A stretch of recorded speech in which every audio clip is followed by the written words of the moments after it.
The International Film and Forum for Human Rights has come to a close in Geneva. This year's edition featured more than 40 movies, including 8 premieres under the presidency of former football star turned filmmaker Eric Cantona.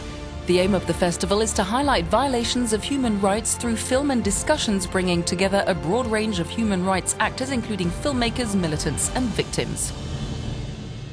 This was an extraordinarily successful year. The atmosphere was electric. Increasingly, people need and want to be told stories. After seeing the films, they want to talk about them, discuss, find solutions and gather around the question of human rights. The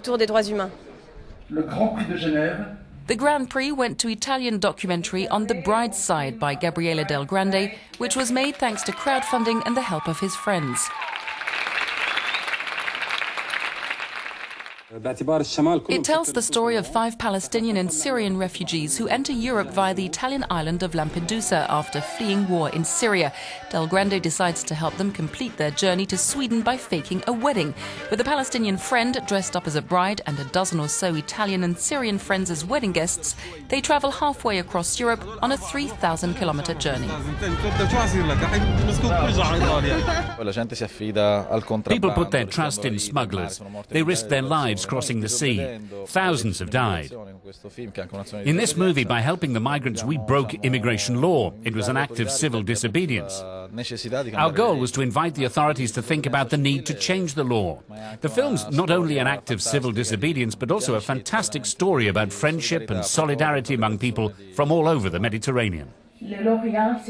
On behalf of her Foundation for Peace and Reconciliation, opera soprano Barbara Hendricks handed out the festival's second prize to French documentary Spartacus and Cassandra.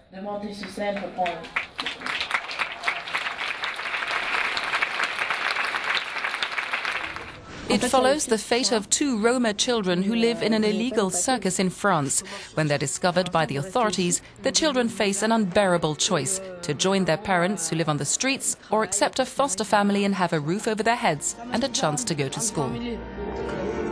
Mais, papa, t'inquiète pas.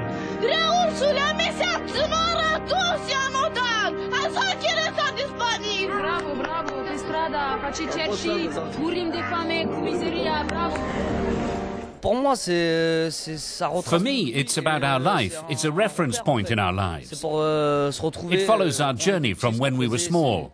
It's a film about our family. It's offered us the opportunity to travel. It's brought us here, and that's great.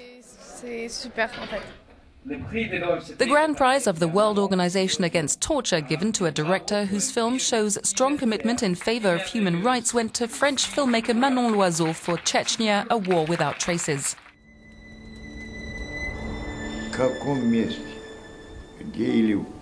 Loiseau, who's covered Chechnya since 1995, returns to try to throw light on state crimes and disappearances perpetrated since Vladimir Putin became president in neighboring Russia.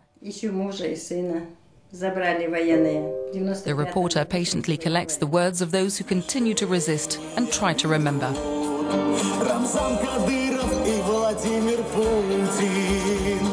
Today, Grozny is a mix between Dubai and Las Vegas. There isn't a single trace left of the war. It's not easy to make a documentary. We had to travel there about a dozen times.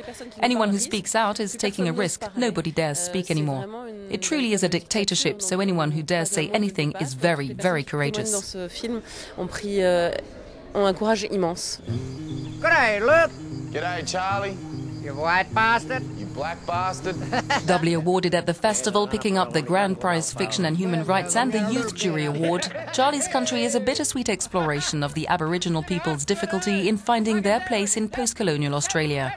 The International Film Festival and Forum for Human Rights is evidence of the important socio-political role of documentary films in our society, opening up discussion about issues that reflect the darkest sides of our world.